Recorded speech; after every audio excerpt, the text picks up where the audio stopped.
There can be all kinds of evidences of broken relationships, and whatever else Jesus is about, the principal reality is that Jesus, who is going to be the agent of the recreation of all things, is centrally about the recreation of your heart and mind. I was once one beautiful Sunday afternoon on a bike path in Alameda, California, which some of you might know is just completely flat. It makes Kansas look hilly. And in that kind of a context, I was just out for a nothing bike ride of my life. I'm not a cyclist. I was not there was no water, there was no traffic, there were no massive hills that I was coming down.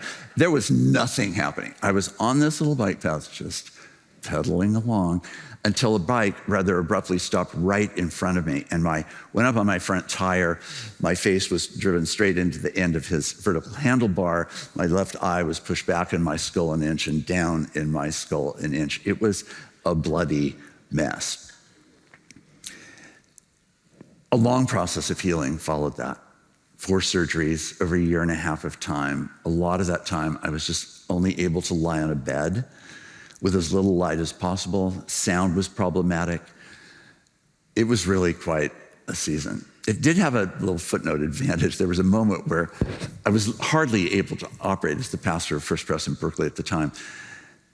But I remember the joy that I found in the warmth and love of the congregation, being able to say to them, eye patch over my eye, don't move, because you make me sick.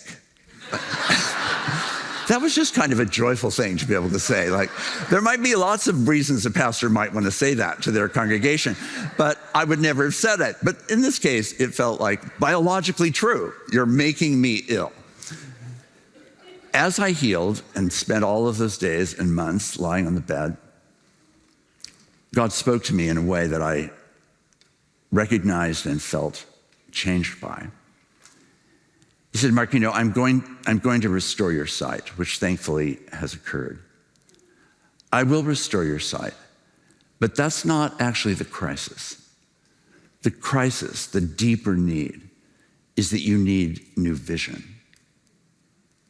And vision is a matter of the heart. It's a matter of perception. It's a matter of values. It's a matter of who and how you see the world around you. And I want to give you new vision while I also give you new sight. That's a process. It's a process of willingly submitting to the need to be given new eyes out of the depths of a new heart. And while my heart in some ways was on that road already, there was no doubt that in this period when my sight was so problematized that I knew I needed to be able to perceive everyone, stranger, foe, nearby, far away, like me, unlike me. Jesus says in the Sermon on the Mount, it's not a big deal if you love those who like you. I mean, even Gentiles can do that. That's really not a thing. Being kind of patient with one another, okay, fine. I mean, be patient, by all means, be patient with one another. But I want you to actually perceive them in a new way, out of love and communion. And particularly so as he will go on in his teaching throughout John and the other 3 Gospels to highlight again and again, see how I'm seeing, and love how I'm loving.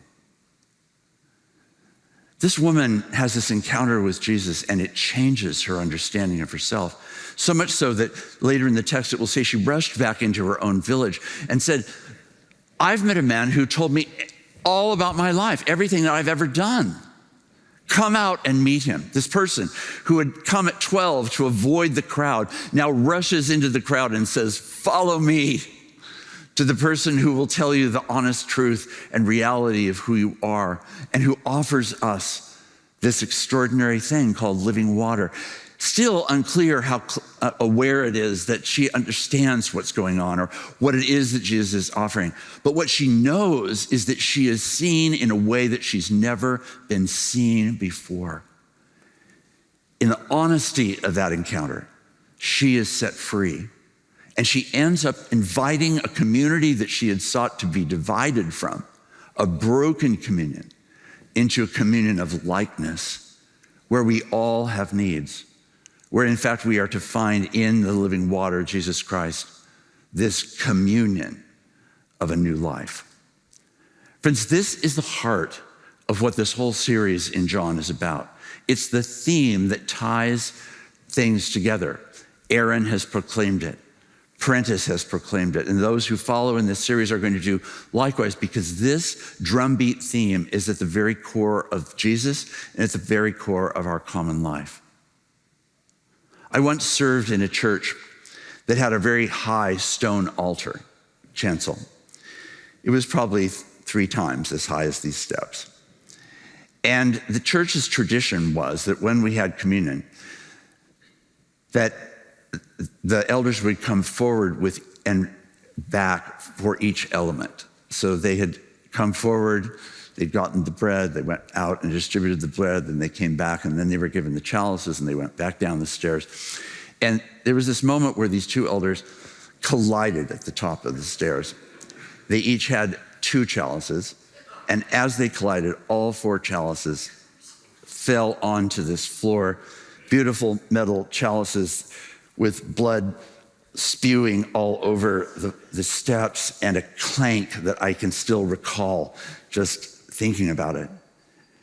All that was a mess, but what I was aware of was what happened between these 2 men, which was not a look of just social embarrassment, which everyone would understand, but a look that it seemed to me was a look of hatred. After the service, it happened that the 3 of us were together. I said, no problem. I mean, maybe this is a good reason not to be a Roman Catholic. We didn't have the problem with what was on the floor. We can deal with all of that. The issue is, what happened between you? What was that? The room was silent for probably at least a full minute. And one of them said, "It started 18 years ago." So for 18 years, these 2 men in this one congregation have come to the communion table in broken communion with one another, and with no capacity to find their way beyond and through that reality. This led, by their cooperation, to many times together, the 3 of us, talking about the initial incident and all the history that had been between, and all the wreckage of family division and church sector division. And it all turned on this incident long ago that has simply been the thorn in their own flesh.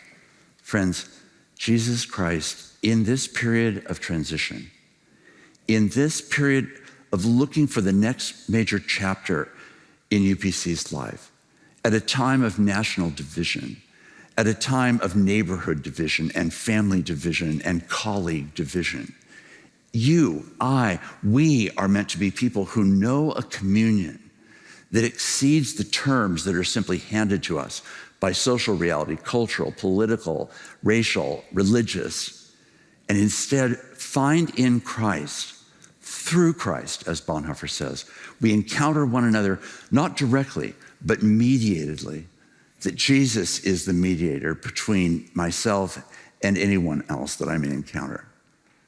My call to you, to me, to us in this period, in this moment, within UPC and beyond UPC, is to ask, what does it mean to actually be people of communion, who carry that as our lifestyle, that's driven not by some kind of sappiness or sentimentality or kumbaya-ness, but by truth-telling and honesty and compassion and forgiveness and generosity. These are the things that have always been at the core of UPC when it has been at its best. These are always the things that ground the Christian communion. And they're the things that I pray you and I and we will hold together in this very, very important time where so much seems to be at stake, and where, believe it or not, an exchange at a well can change reality.